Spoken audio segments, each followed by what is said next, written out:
Hello everybody, and welcome to a new episode of Gaming in the Wild, a video games podcast about games from the artistic, creative side of the tracks, from indie to AAA.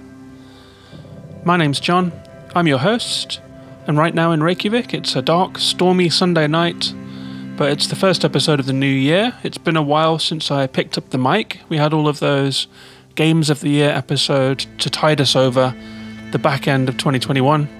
And it's really nice to be in front of the mic again to start off 2022 with a new episode.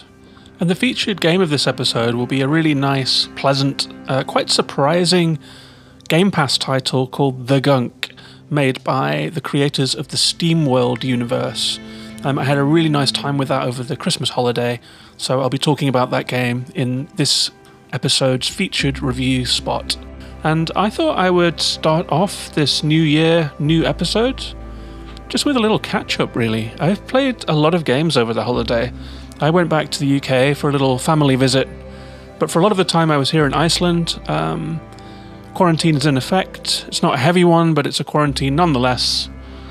So there was plenty of time to play games, and I got through quite a few. For some reason, I caught a bit of AAA hype at the end of last year. I think it was all of that Game Awards talk and all of that end of the year list talk got me thinking that I hadn't played a lot of the games people were talking about, and it made me curious to do so. So a lot of them were on sale after the Game Awards, so I picked up Guardians of the Galaxy, I picked up Life is Strange, True Colors, Metroid Dread, Miles Morales, Resident Evil Village. I bought all of those because they were all on half price or less. I just treated myself. I thought I'm going to be here in the house over the Christmas period. I want to have some games to play, and I felt excited to try those games.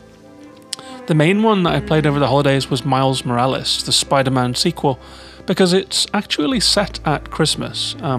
So it just felt like a really good time to tuck into that game. I've had a lot of people recommend it to me, and because it's a PS5 game, it's nice to play something that is made for the PS5. So I played that one. It was a really enjoyable game, actually. It involves swinging around a beautiful rendition of New York City as Miles Morales, like a kind of a new, younger Spider-Man apprentice. And it does what you would expect. It's a superhero story, but there is lots to like in this game. I loved the depiction of New York City at Christmas. It was just lovely. And moving around the city, traversal and fluid traversal and fun movement are things that I really enjoy. And Miles Morales had those. It was absolutely joyful, just swinging around the city. You could almost fly. You could just fly between these tower blocks. It was really fun to do. And everywhere you looked, you could see New York. You could see the ice rink in Central Park. You could see Fifth Avenue. You could see the Museum of Modern Art, the Empire State Building, and you're just swinging through Greenwich and Uptown and around Battery Park at the bottom of Manhattan. And it really took me back to my trip there. I spent a month in New York City a few years ago in the winter, and so I remember those sub-zero temperatures and the beautiful snowy cityscape. So I had a really nice time with Miles Morales.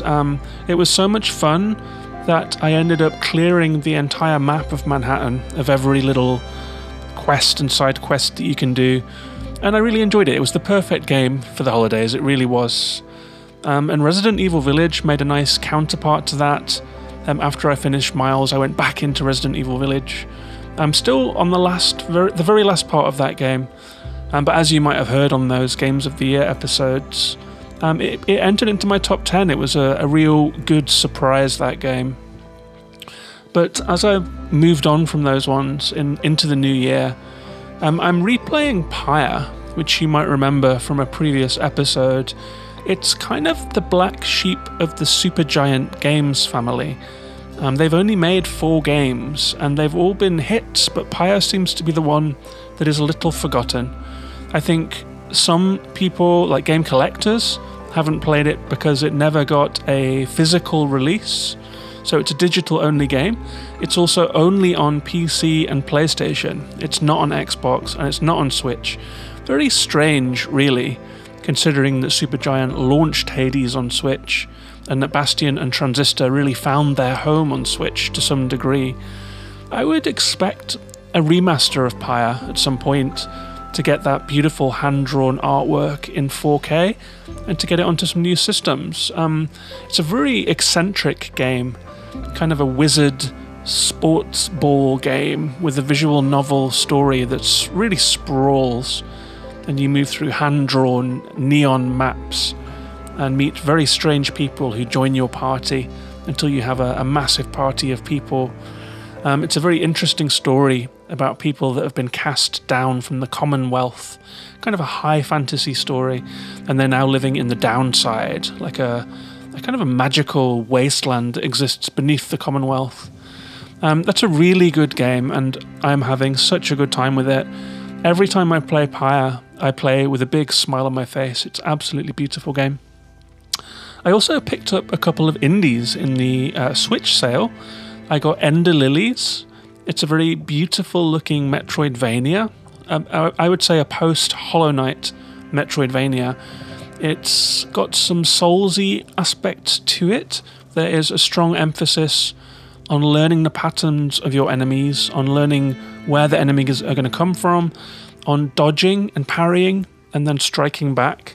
So it has that quite precise combat, which I'm not especially good at, I'll be honest.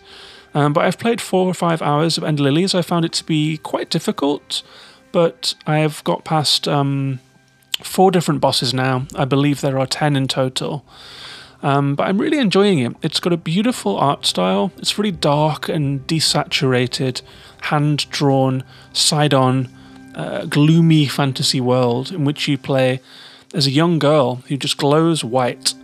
And as you run through this devastated world, you discover the history of it, you discover how the kingdom fell, and you meet key characters from this fallen kingdom along the way. So much like, many games really, many games have you playing a slightly mystical, younger, naive outsider who is coming through a fallen kingdom which has been struck by some kind of blight or curse or something like that.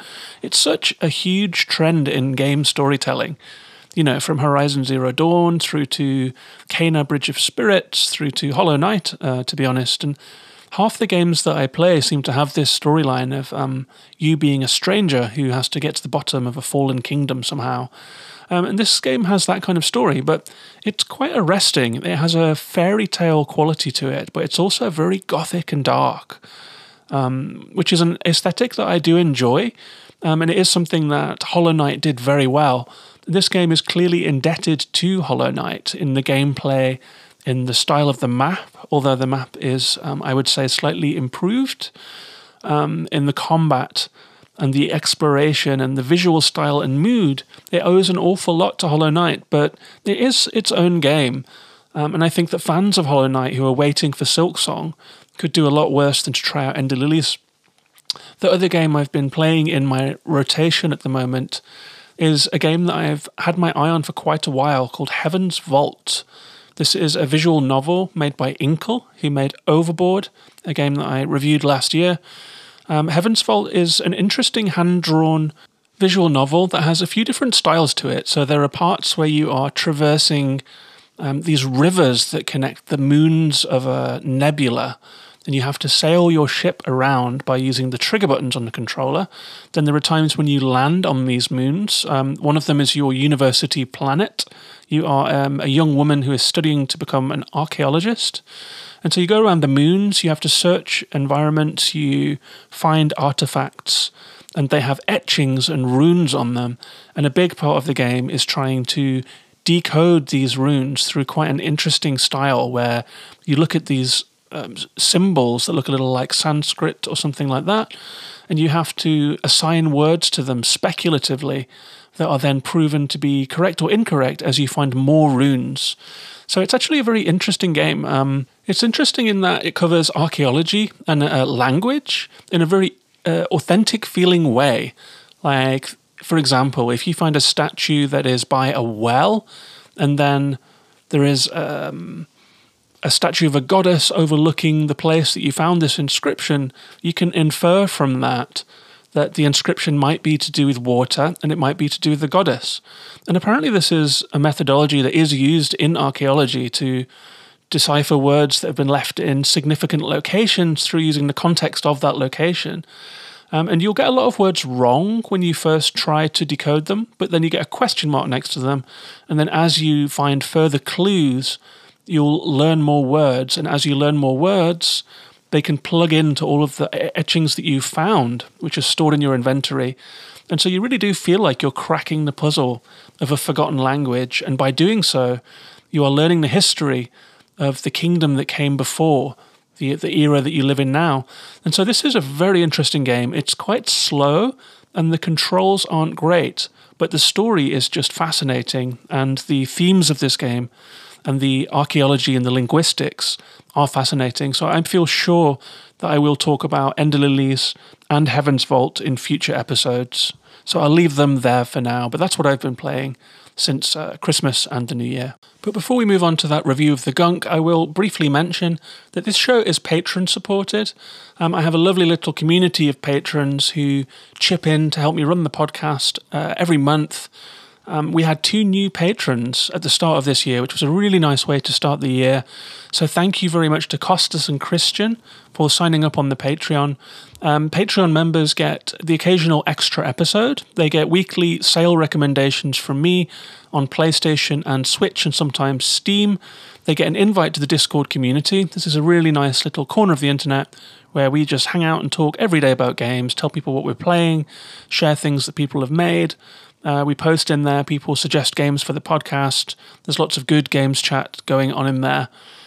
So you're welcome to come and join us. If you would like to support the podcast, you can do so at patreon.com/gaminginthewild for as little as $1 a month. There are a couple of other tiers if you would like to give more. I really appreciate every single patron. It lets me know that people out there are listening and appreciating what I'm doing with the show. So you are very welcome to join us. It's patreon.com/gaminginthewild, and I'll put a link in the show notes if you would like to find that and join in. And with that said, let's move on to the featured game of the episode, a really fun Xbox Game Pass title called The Gunk.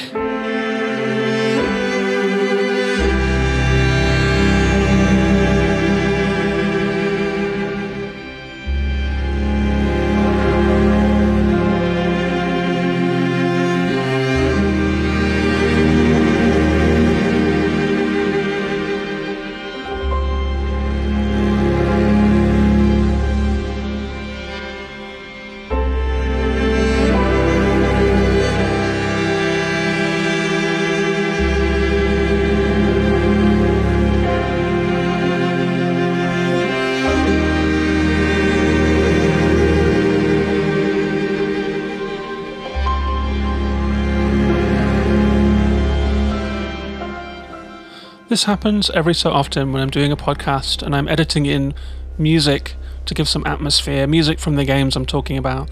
And I usually leave 30 seconds. People can use the podcast skip buttons if they don't want to hear the music in 30-second increments on most players, I believe.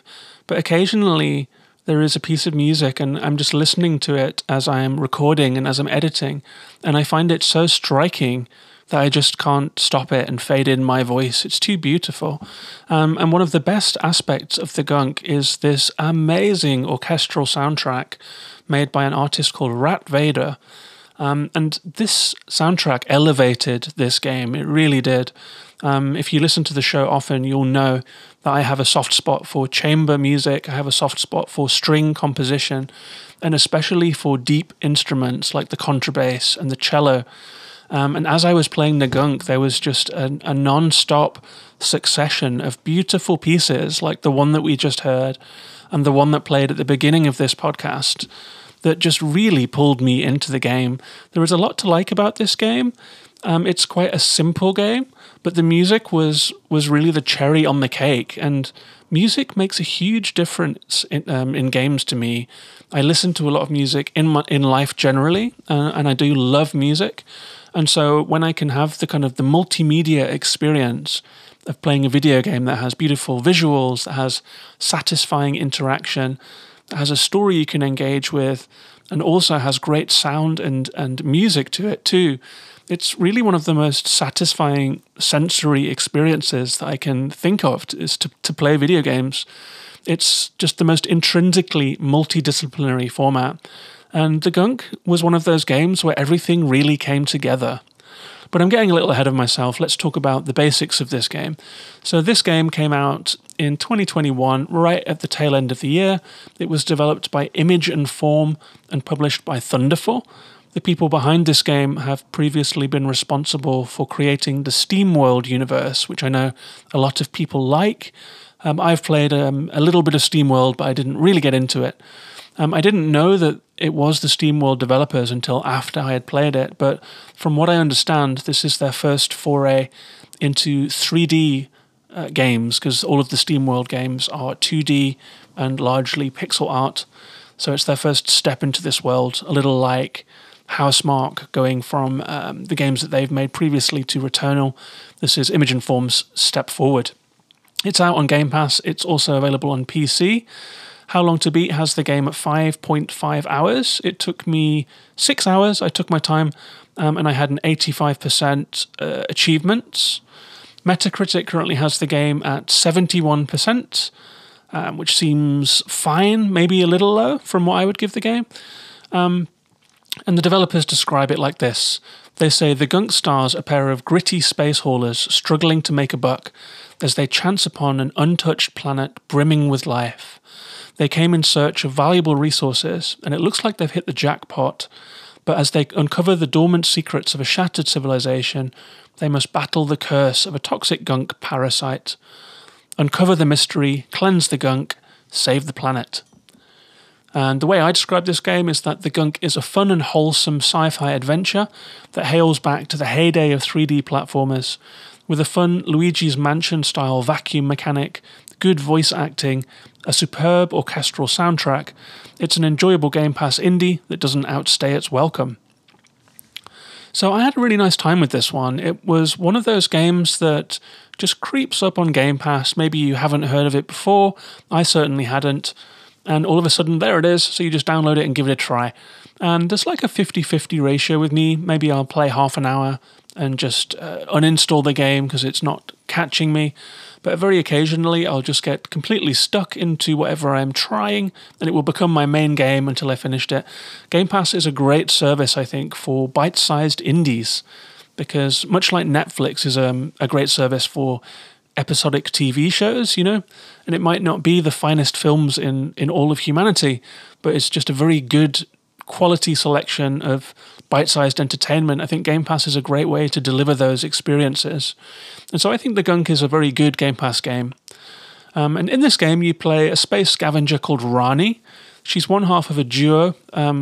She's the adventurer who goes out into the landscape to take care of exploration and excursions and mining and finding resources. And then back at the ship is her partner Bex, who is the brains of the operation to some degree, who is the pilot of the ship and a bit more of a homebody. And as you travel around this world on which the two have landed, they're constantly talking. So the voice acting between Rani and Bex is really nice, really intimate, really chatty. They talk to each other constantly as you're playing. So it's a really clever little device to tell you what's happening, to tell you backstory, little nuggets of the relationship between the two and the kind of lifestyle that they have. And so they are explorers. They go around to planets trying to find resources that they can sell. You can tell from the off that they are not rich and that they have to work hard and take risks to find money. And so they've set down on this unexplored planet just to see what's there. They're just giving it a spin. And the game begins when you are dropped onto the planet's surface. You can see the ship hovering above you, and it kind of traces your steps through the first canyon of the game, with Rani and Bex chatting away on the radio about what Rani is seeing. And it turns out that the planet is quite beautiful. There are large mushrooms and mycelial-looking vegetables, vegetation. There are huge trees. There are brightly coloured leaves and foliage. And it's really nice as you're running through the first opening section of this game. The characters themselves have a look that's somewhere between, I would say, contemporary animation and puppetry. They have this puppety look to them, like they have maybe been whittled out of something. They're not as smooth as the kind of Pixar-y style. They're a little more handmade than that. So it's an interesting art style. It maybe belongs somewhere closer to Psychonauts 2 than something like Luigi, for example. And so as you're running through this beautiful planet, you can scan the vegetation. This is a feature that I really like. It's a feature that I liked in Metroid Prime, where you just hold down a shoulder button, these green lasers come out at whatever you're looking at, and they start to tell you stuff about it. They start to tell you about these vegetation, these vegetables, these crystals, this colory, leafy flora, and peaceful indigenous animals. And so you get a nice feeling about this world as you're running through it. It seems like you may have found a good planet to explore. There seems to be some valuable minerals. And you're taught how to use Rani's power glove, which is a tool that is attached to her arm that allows her to do all kinds of things, one of which is to vacuum up resources. So if you see something that looks good, like some metal ore sticking out of the ground, or some interesting looking plants that can be processed into biofuel, you can hold down the one of the shoulder buttons to aim and the other shoulder button to vacuum, and you can suck up things from the environment and they become resources that you can then spend. But as you're happily running around this valley, just taking in the planet, you come across a dark, bubbling, sticky substance that's kind of grey and black and has these red bubbles that grow and pop. It's really gross, like boils. And Rani calls it the Gunk, and it's gumming up the way forward. It's blocking your way forward. And so Bex says, well, scan it, see if we can use it. You scan it, you figure out that you can turn it into biofuel, even though it's kind of disgusting. And so Rani starts vacuuming up this gunk. She christens it the Gunk. And this is where you get into the main mechanic of the game, which is slowly sucking away these walls of disgusting gunk. It's really satisfying, especially if you're the kind of person that likes to clean, that likes to make things clean, that likes things to be neat and likes things to be cleaned away. I'm a little bit like this sometimes. I find it quite relaxing sometimes to clean and to put things in order. If you are that kind of person, you will enjoy this game. And after you vacuumed up that first piece of gunk, Bex sets down the ship and you head back. You talk to her, the two of you decide that you're going to explore this planet and look for more resources, and Rani is very excited to get back out again. So you have a base camp, you have a few paths leading off into the wilderness. And so with that very well done introductory chapter, you're very much ready to set out into this world and see what the rest of this mysterious planet has in store for you.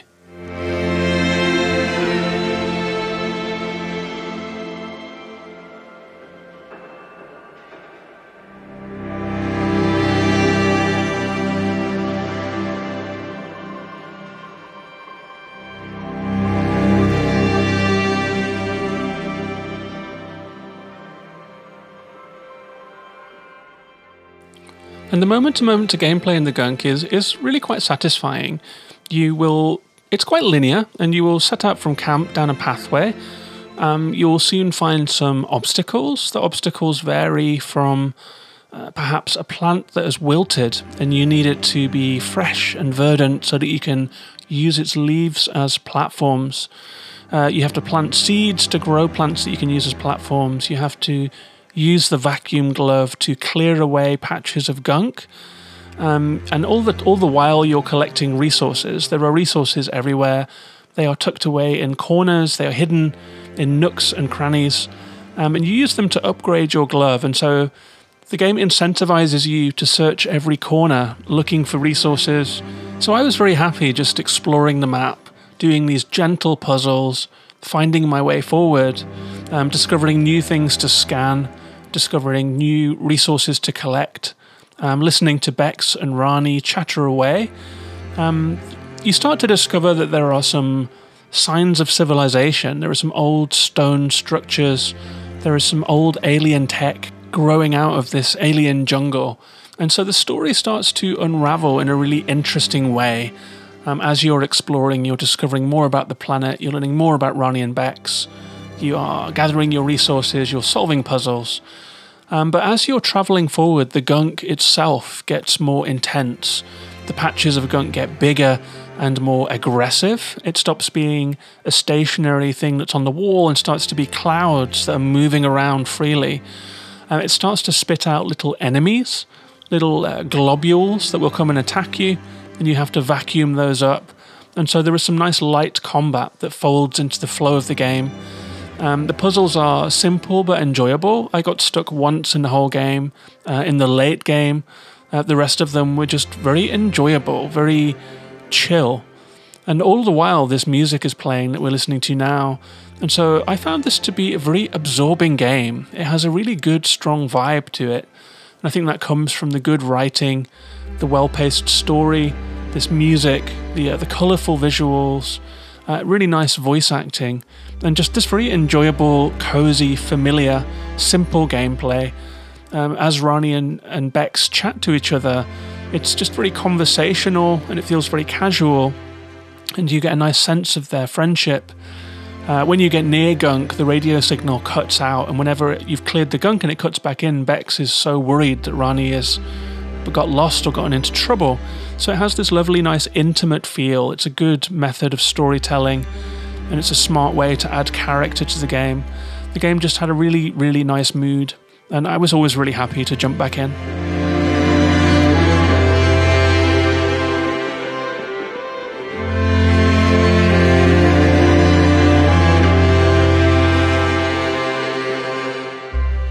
And the gameplay develops nicely too. As you return to base, as you finish chapters, you can plant into the ground a beacon at a significant location that allows you to teleport back to base, where you can use the resources that you found to upgrade your glove. You can upgrade it so that it can fire projectiles to open gates and to power up machinery. Some of the power-ups are really impactful and change gameplay. Some are not impactful at all, just incremental upgrades, such as increasing the speed of your gunk vacuum, etc. And they're kind of jumbled up together, so you can't quite tell which are the important ones. I would say that the power-up system is one of the weaker parts of the game. It does feel a little obligatory, and there isn't much thought required for it. It could have been structured better, could have been presented better, made more sense, and made you feel more like you were working towards something, rather than just completing chapters and unlocking new things without much thought or effort. It just kind of happens, which could be, you know, if you want a game that you don't have to think about too much, then the Gunk is that game.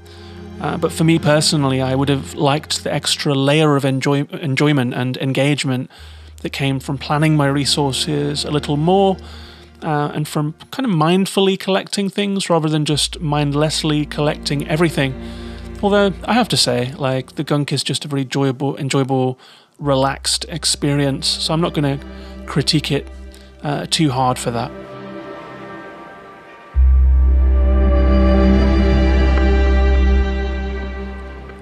And the game does progress really nicely. The story intensifies at a really nice rate.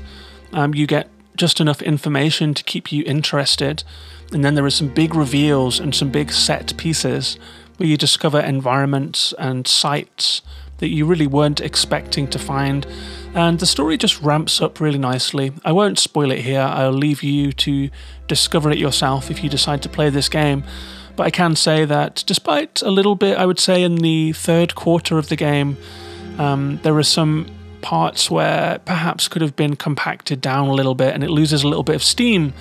But as it's a 6-hour game, that's like an hour of gameplay, and everything else is just really good. So I think this is a game that it's worth getting to the end of. It has a good story payoff, and I really enjoyed my time with it, and I was really happy that I played it by the ending, and I felt very satisfied by it. It's a really good little game.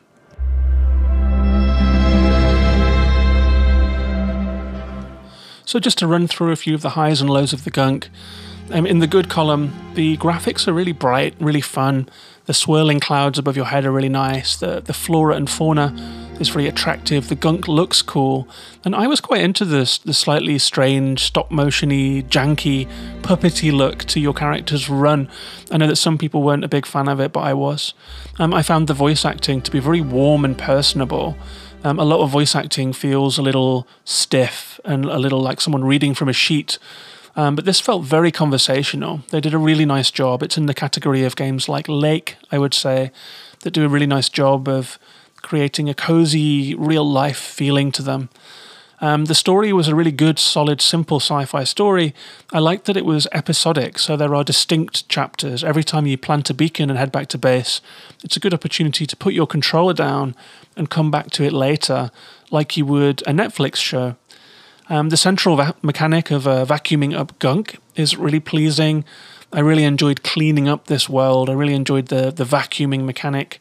The upgrades gave a good reason for resource collection, which in turn gave a good purpose to exploring. I really liked the length of the game. I would say that this is comfort food gaming for anyone who grew up in the era of 3D action platformers, which I certainly did. It's like a really good, satisfying cheeseburger of a game, if you know what I mean. It's not exactly fine dining, but it just really hits the spot. But that said, it's not a perfect game by any means. In the bad column, some of the central mechanics felt underused. I think that the resource system, as I've said, was underdeveloped.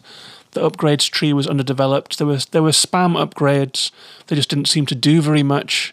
That kind of undermine that great system of resource collection a little bit. You really want to feel the reward. You want to see the effects on the screen. You don't want a plus 5% or things like that.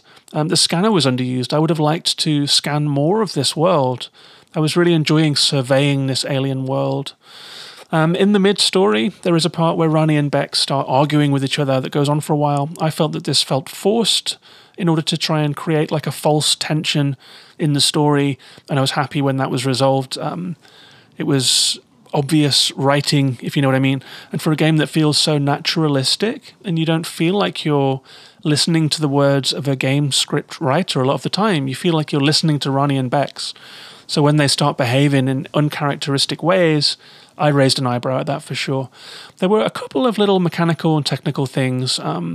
There's a few problems that are endemic to the genre, such as invisible walls, things that look like you should be able to jump onto them that you just float against. And if you can float against scenery, there are probably going to be times when you miss jumps by floating against platforms. But this happens in all platformers. This happens in Psychonauts, this happens in Ratchet & Clank, this happens in AAA 3D platformers. Floating against scenery is just part of this genre.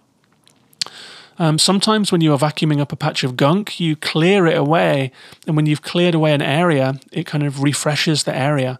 But to do this, you have to get every speck of gunk. Usually it's quite generous, but sometimes if you miss a little bit of gunk in a dark corner, you have to just scour the entire area again looking for it. There is no mini-map to guide you back to it. So that was a bit of a pain. I would say that some of the late game areas have a couple of puzzles that feel like a bit of a stretch, like too many elements across too big of a gap. In most of the puzzles, you can see the elements right in front of you, so you know what you have to do. But in the late game, there are a couple where they are spread out a little too much, and I got a little lost. There's also a slow walking section where your character gets very tired and you have to walk very slowly for quite a while. And this is a mechanic that we have seen ever since Journey. When you get to the top of the mountain in Journey, your character gets tired, you walk slow. But in Journey, it worked. In Journey, you've just climbed a mountain. You've been on a huge journey. And other games that have tried this have always failed. And so it's just frustrating in a lot of games, I think, to suddenly have your speed and maneuverability taken away. In Journey, it feels like the game earned it. And you were really with that character, dragging your feet through the snow to get to the top of the mountain. No other game has ever recaptured that magic, but this mechanic still hangs around. I kind of wish it would die. No more slow walking sections where your character is tired, please, unless you are Journey. But that's all of the downsides. I think all in all, this was a very satisfying game. I liked the retro feel of it. I do think that as a first step into the 3D space, as people call it, that they've done a really good job with this one. This is a very solid game and a perfect Game Pass game. And if you are perhaps milling around looking for your next big game, or if you've just finished a big, a Ghost of Tsushima or something like that, and you're building up or waiting for Forbidden West and you want to fill your time with a few more indie games, then the Gunk is a perfect candidate. I think I would give this one a solid 7.5 out of 10. I had a great time with it. That's the Gunk.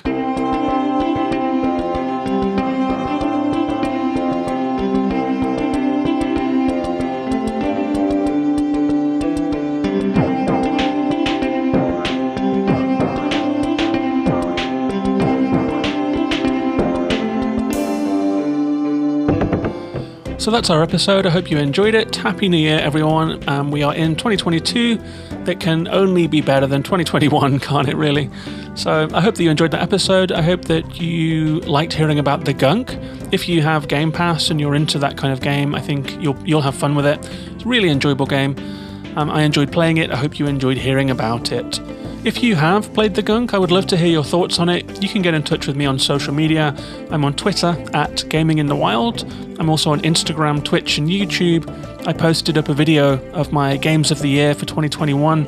I do like to edit together videos to go with the podcasts as companions for YouTube. I don't always have the time, but occasionally I will go that extra length to edit together a video. So that Games of the Year episode is up on YouTube. All subscriptions and that kind of thing are appreciated. All reviews. You can now review podcasts on Spotify. If you go to the podcast's Spotify homepage and click on the hamburger or the triple dots or whatever it is, you can put a star rating on the podcast. So I would really appreciate it if you're a Spotify user, if you did that. Same goes for Apple Podcasts, where you can also leave reviews. Both of those things help people find the podcast. You are also very welcome to support the show and to come and join our Discord community. You can do so at patreon.com/gaminginthewild. And that's it for this episode. I'll be back next week with a new one. Maybe I will have finished Ender Lilies or Heaven's Vault, or maybe I will look back at some of those games that I played over the break in more detail.